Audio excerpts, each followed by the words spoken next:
John Dee's smoking mirror is aptly named because, like a smoking gun, it offers direct and irrefutable evidentiary proof of John Dee's direct communication with and influence by artifacts from the New World. That the mirror is Aztec in origin is beyond any doubt without question. However, the official version of events describing how it got into Dee's hands, forwarded by the British Museum in London, does seem unlikely. According to this explanation, the mirror once belonged to the Aztec chief Montezuma, representing his divine link with Tezcatlipoca, whose name itself meant smoking mirror. It was given by Montezuma to, or taken from him by, the Spanish conquistador Cortes, and returned home with him, whence it was given over to the Holy Roman Emperor and King of Spain then, Charles V. According to theory, it then passed into Dee's hands when he visited Philip II of Spain, Charles V's heir. This event must have happened between 1530, when Cortes returned, and 1575, when the mirror is already known to have been in Dee's possession. This time frame is further complicated by the fact that Philip's reign only began in 1556. This means that the meeting between Dee and Philip could only have taken place between 1556 and 1575. If the meeting occurred after 1558, when Elizabeth I succeeded her Catholic sister, Mary Tudor, then it could only have been with Dee acting as espionage agent under Francis Walsingham on Her Majesty's Secret Service. It is known that Dee worked closely, as mentioned in his Enochian journals, with Adrian Gilbert, whose brother founded Newfoundland, that Dee studied with Gerardus Mercator and procured several globes of the earth from him before 1550, and that Dee taught several famous explorers the art of navigation and published a geographical treatise. Dee may have procured his obsidian mirror through Gilbert from Newfoundland, though its origin is almost certainly Aztec. In 1580, while presenting to Queen Elizabeth I her contrived entitlement to a British Empire, including lands in the New World, John Dee makes reference to the Welsh prince Madoc, who, by the heritage of his father, Owain Gwyned's mother, a Viking Irish princess, was, during Dee's time, thought to have followed Leif Erikson's route to the southwest of Eric the Red settlement in Greenland.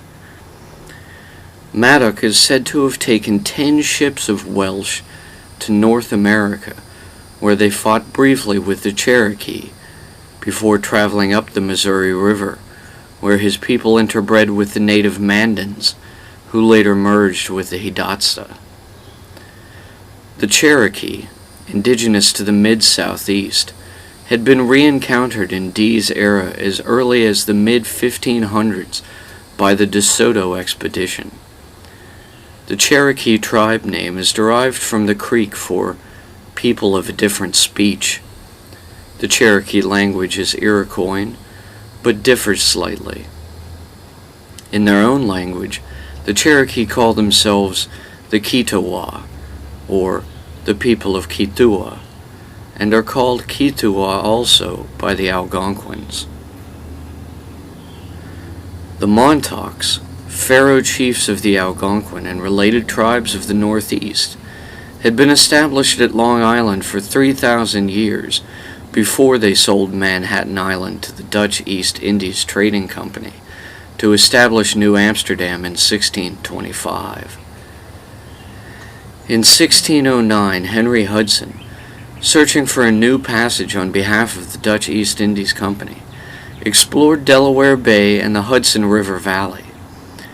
Here he encountered the confederation of 32 Lenni Lenape tribes, whose de facto rulers were the Montauks tribe of eastern Long Island.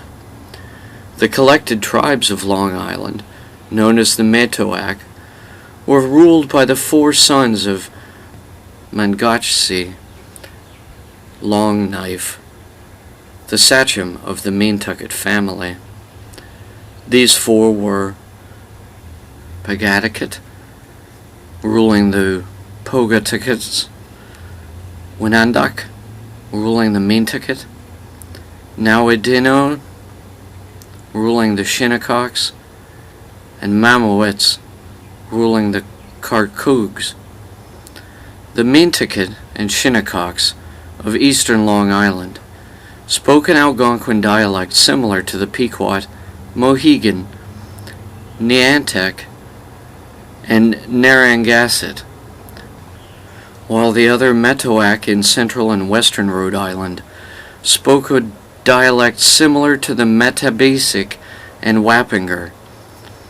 In 1600, there were probably about 10,000 combined Metoac people living in the Long Island, Delaware Bay, and Hudson River Valley area. Although not officially first written down until the early 1800s by the multilingual Cherokee Sequoyah, when, from 1809 to 1821, he invented the talking leaves syllabary, certain letters from this Cherokee syllabary seem, to some scholars, to mimic some of those developed as Enochian letters in late 1581 and early 1582 by John Dee and his scrying partner Edward Kelly. Because the Cherokee syllabary was written down around 360 years after the invention of the Enochian alphabet by Dee and Kelly, and was done so by a Cherokee man whom would have presumably had no knowledge of Dee and Kelly's work, it remains an anomaly why these certain letters would seem logographically similar.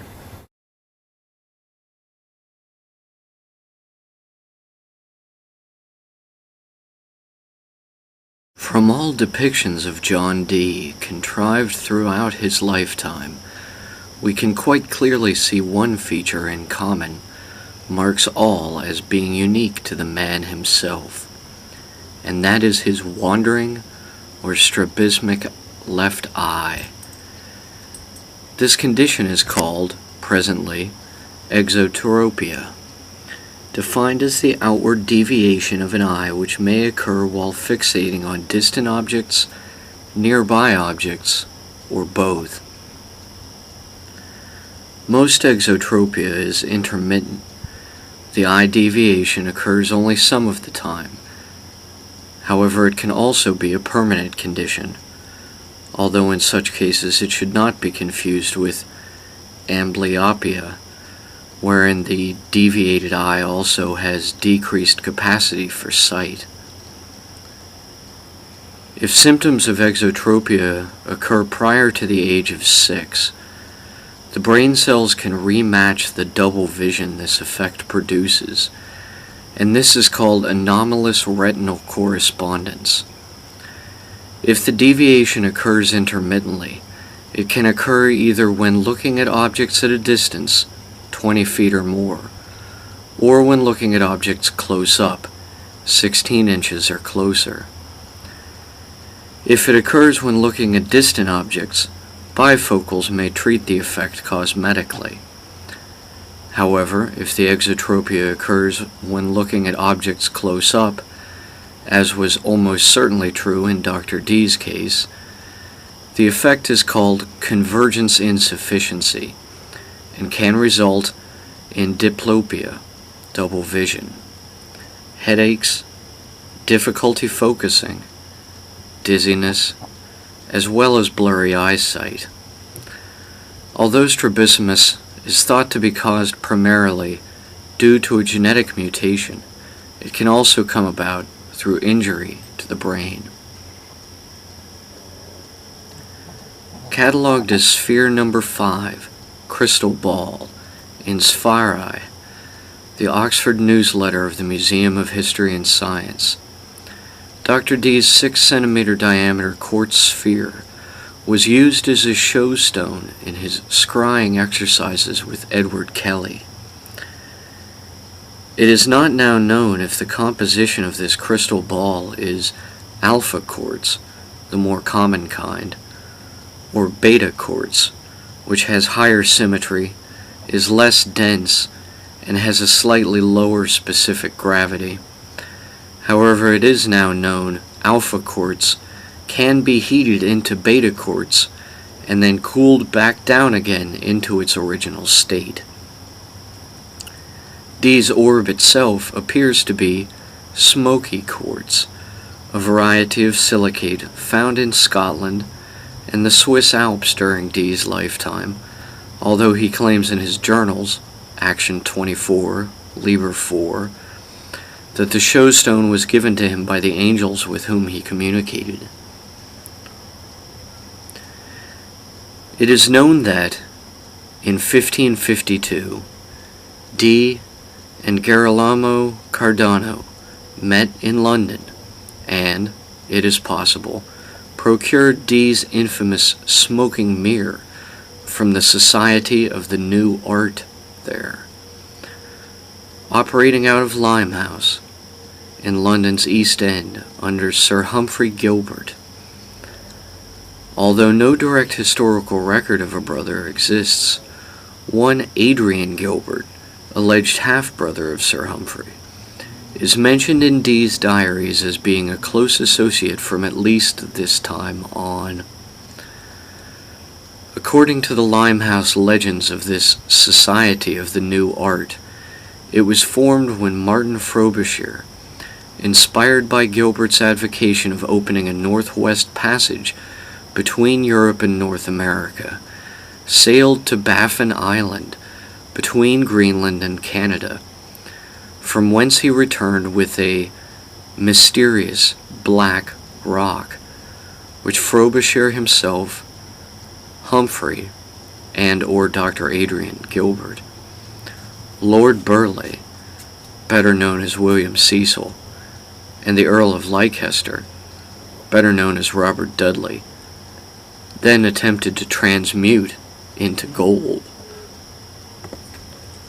While at Limehouse working with the Society of the New Art in 1552, John Dee would have been only 25 years old, still 5 years the senior of Robert Dudley, but not yet the wizened counselor of royalty he would become later in life.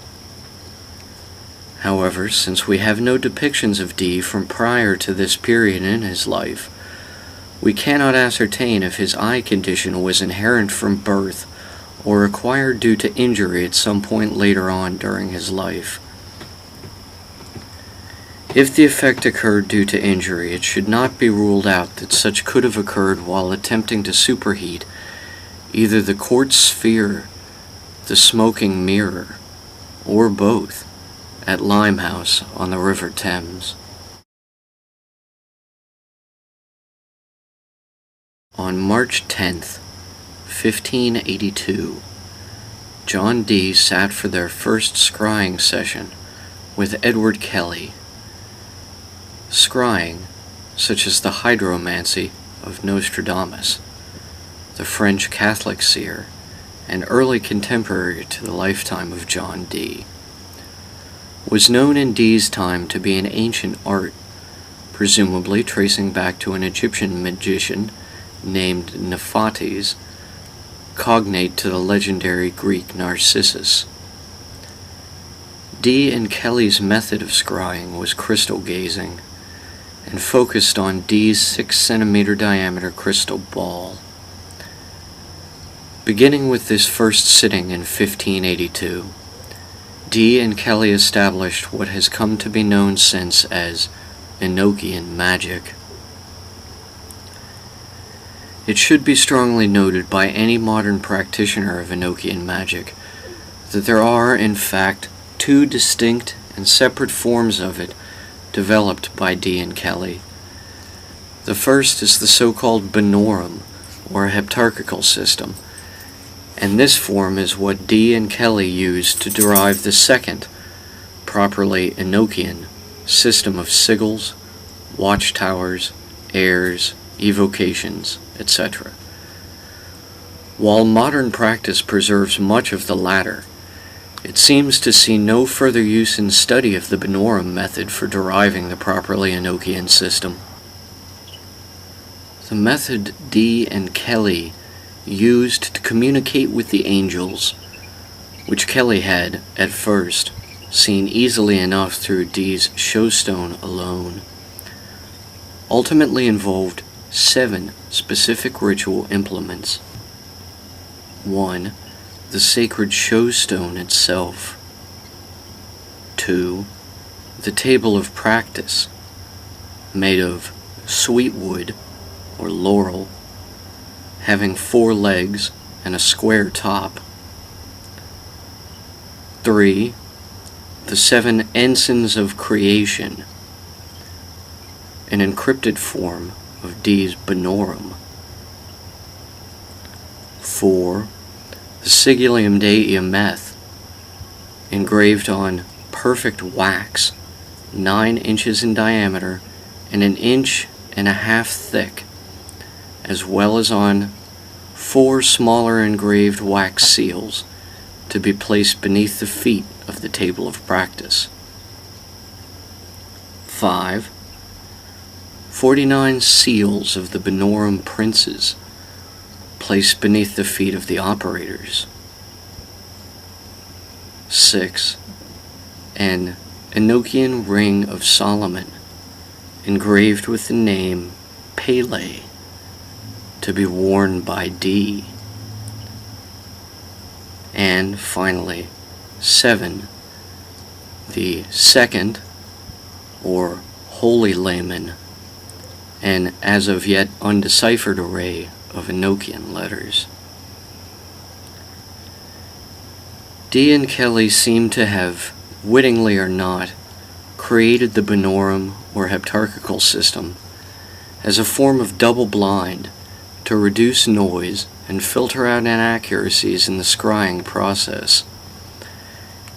In this phase of their workings, Kelly would scry and Dee transcribe only 1 letter at a time as they composed the Enochian evocations.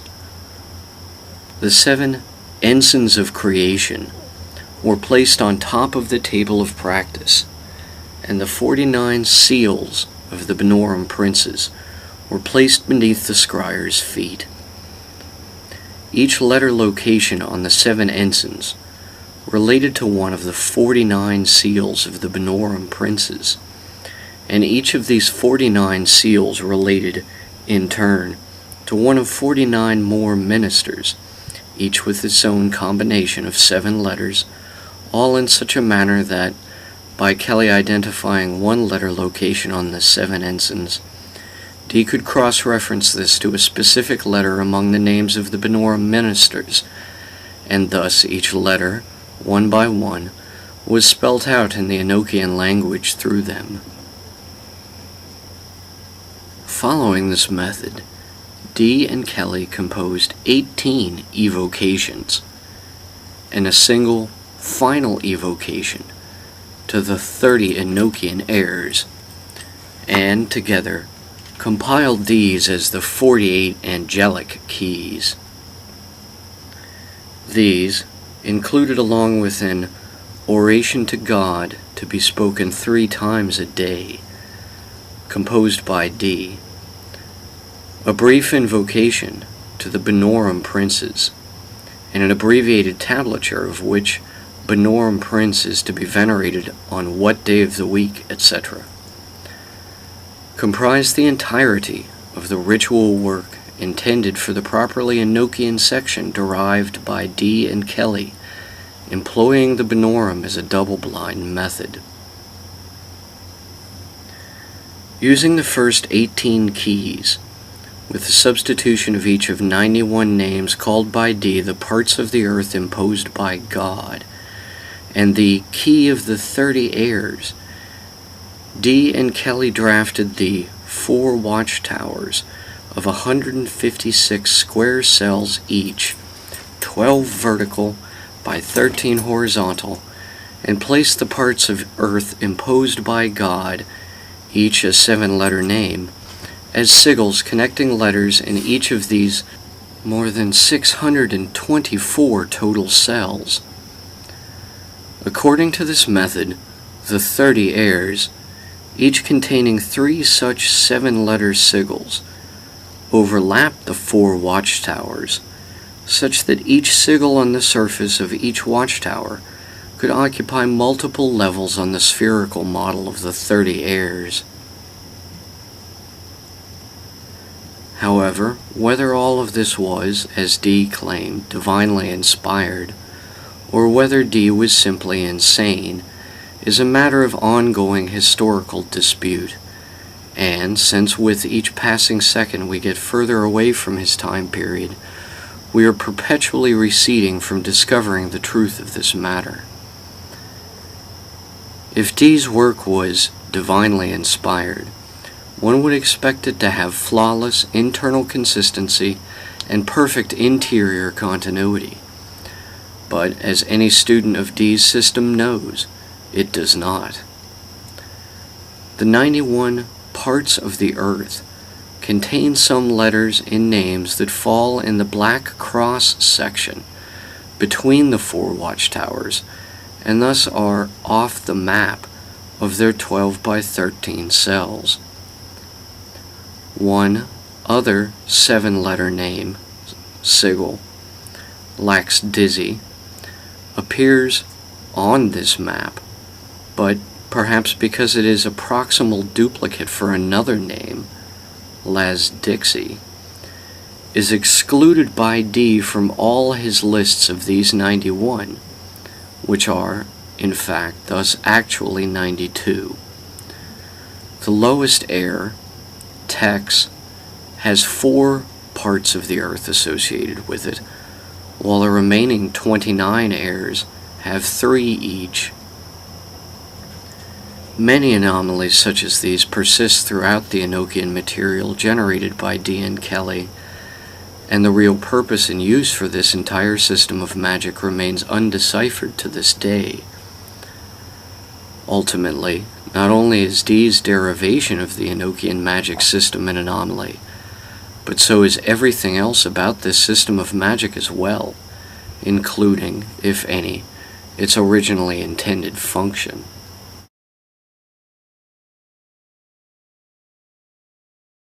In 1556, Dee proposed the founding of a national English library to Queen Mary, but his plan was not implemented. In consequence, Dee amassed the largest library in England at the time, using his personal funds, consisting of at least 3,000 printed volumes and a large number of manuscripts. The library was pilfered during Dee's 6-year trip to the European continent between 1583 and 1589, and Dee was forced to sell many more volumes upon his return due to penury. After his death in 1608 or 1609, the still considerable remnants of the vaunted library were ransacked until nothing remained. During Dee's long trip to the continent, he sought to supernaturally contact angels through the services of his scryer, Edward Kelly. On the subject of the Book of Soyga, Dee claimed to have questioned the angel Uriel about the significance of the book and asked for guidance. The reply that Dee received was that the book had been revealed to Adam in paradise by angels and could be interpreted by the archangel Michael. The Book of Soyga, also titled Alderia, is a 16th century Latin treatise on magic, one copy of which is known to have been possessed by the Elizabethan scholar John Dee. After Dee's death, the book was thought to be lost until 1994, when 2 manuscripts were located in the British Library, Sloane Manuscript 8 and the Bodleian Library, Bodley Manuscript 908, under the title Aldaria Sivi Soyga Vocor by D. Scholar Deborah Harkness. The Sloan 8 version is also described as Tractatus Astrologico Magicus, though both versions differ only slightly. Jim Reed's notes that the Bodley 908 manuscript consists of 197 leaves, including Liber Aldaria, 95 leaves, Liber Radiorum, 65 leaves, and Liber Decimus Septimus, 2 leaves, as well as a number of shorter and unnamed works totaling approximately 10 leaves. The final 18 leaves of the manuscript contain 36 tables of letters. The Sloan 8 manuscript consists of 147 leaves, mostly identical to the Bodley manuscript, with the exception that the tables of letters appear on 36 leaves and the Liber Radiorum is presented in a 2-leaf summarized version. After Harkness rediscovered the 2 copies of the book, Jim Reeds uncovered the mathematical formula used to construct the tables, starting with the seed word given for each table, and identified errors of various types made by the manuscript's scribes. He showed that a subset of the errors were common to the 2 copies, suggesting that they were derived from a common ancestor which contained that subset of errors, and thus was presumably itself a copy of another work. Although Reeds deciphered the construction algorithm and the code words used in crafting the tables, the actual content and significance of the tables remains mysterious. He writes, "The treatise in the Book of Soyga which discusses the tables, Liber Radiorum, has a series of paragraphs mentioning the code words for 23 of the tables, together with number sequences which stand in unknown relation to the words.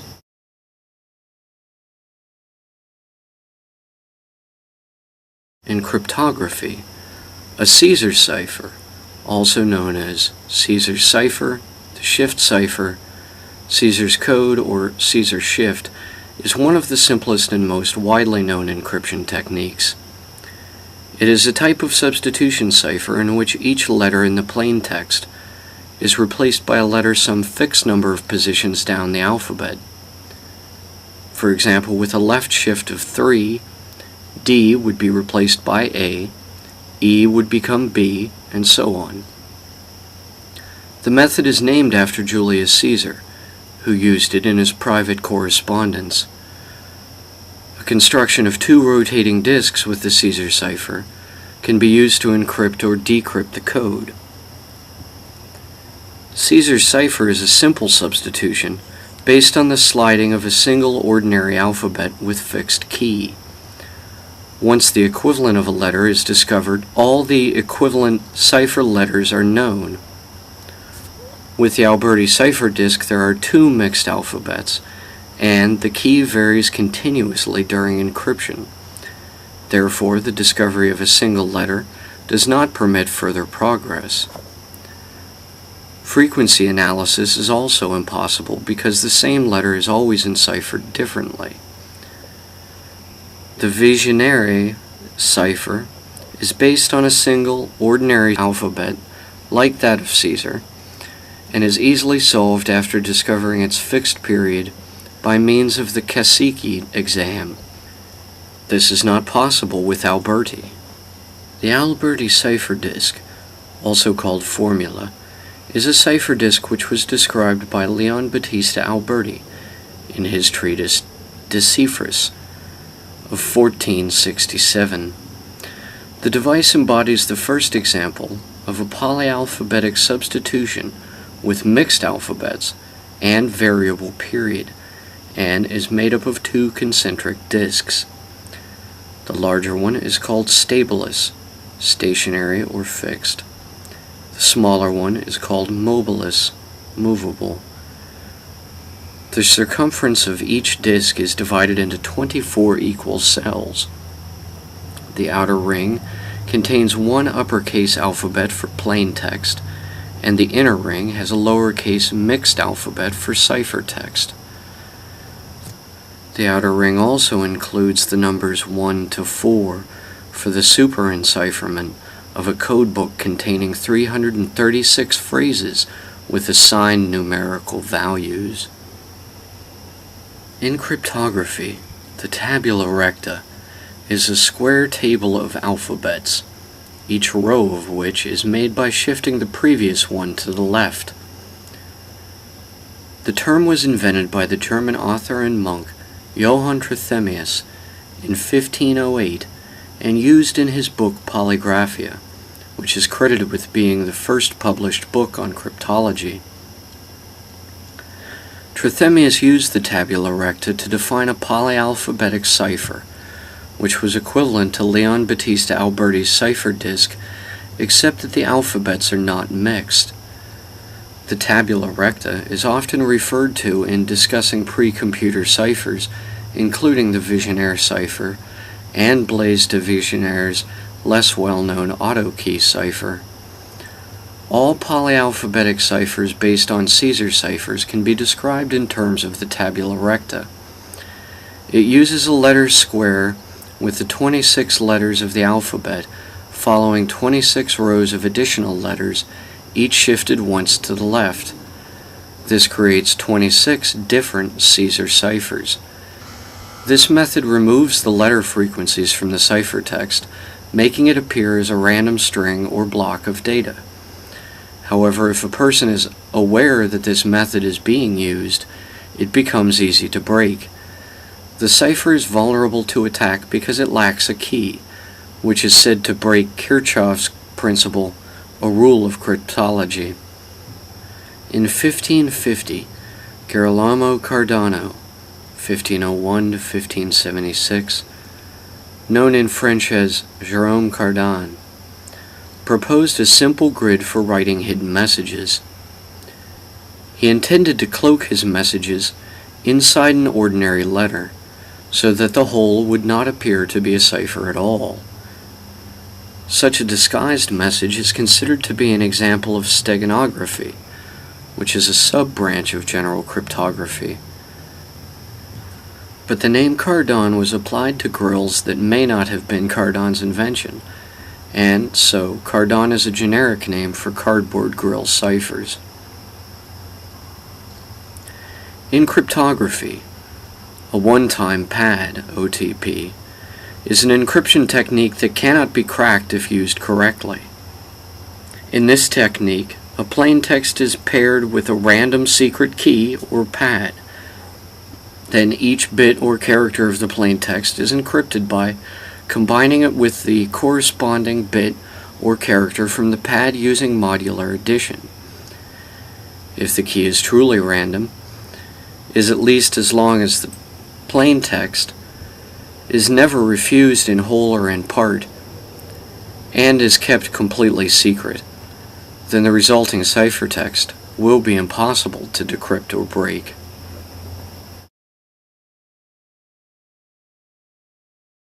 The Voynich manuscript is an illustrated codex handwritten in an unknown writing system. The vellum in the book pages has been carbon dated to the early 15th century, between 1404 and 1438, and may have been composed in northern Italy during the Italian Renaissance. Because the text cannot be read, the illustrations are conventionally used to divide most of the manuscript into 6 different sections. Each section is typified by illustrations with different styles and supposed subject matter, except for the last section, in which the only drawings are small stars in the margin. Following are the sections and their conventional names. Herbal. Each page displays 1 or 2 plants and a few paragraphs of text, a format typical of European herbals of the time. Some parts of these drawings are larger and cleaner copies of sketches seen in the pharmaceutical section. None of the plants depicted are unambiguously identifiable. Astronomical. Contains circular diagrams, some of them with suns, moons, and stars, suggestive of astronomy or astrology. One series of 12 diagrams depicts conventional symbols of the zodiac constellations: 2 fish for Pisces, a bull for Taurus, a hunter with crossbow for Sagittarius, etc. Each of these has 30 female figures arranged in 2 or more concentric bands. Most of the females are at least partly naked, and each holds what appears to be a labeled star, or is shown with the star attached by what could be a tether or cord of some kind to either arm. The last 2 pages of this section, Aquarius and Capricornus, roughly January and February, were lost, while Aries and Taurus are split into 4 paired diagrams with 15 women and 15 stars each. Some of these diagrams are on fold-out pages. Biological. A dense, continuous text interspersed with figures, mostly showing small naked women, some wearing crowns, bathed in pools or tubs, connected by an elaborate network of pipes. Cosmological. More circular diagrams, but of an obscure nature. This section also has foldouts. One of them spans 6 pages and contains a map or diagram with 9 islands or rosettes connected by causeways and containing castles as well as what might be a volcano. Pharmaceutical. Many labeled drawings of isolated plant parts, roots, leaves, etc., objects resembling apothecary jars, ranging in style from the mundane to the fantastical, and a few text paragraphs. Recipes. Full pages of text broken into many short paragraphs, each marked with a star in the left margin. One theory holds that the text of the Voynich manuscript is mostly meaningless, but contains meaningful information hidden in inconspicuous details, e.g. the second letter of every word, or the number of letters in each line. This technique, called steganographia, is very old and was described by Johann Trithemius in 1499. Though it has been speculated that the plain text was to be extracted by a cardan grill of some sort, this seems somewhat unlikely, because the words and letters are not arranged on anything like a regular grid. Still, steganographic claims are hard to prove or disprove, since stegotext can be arbitrarily hard to find.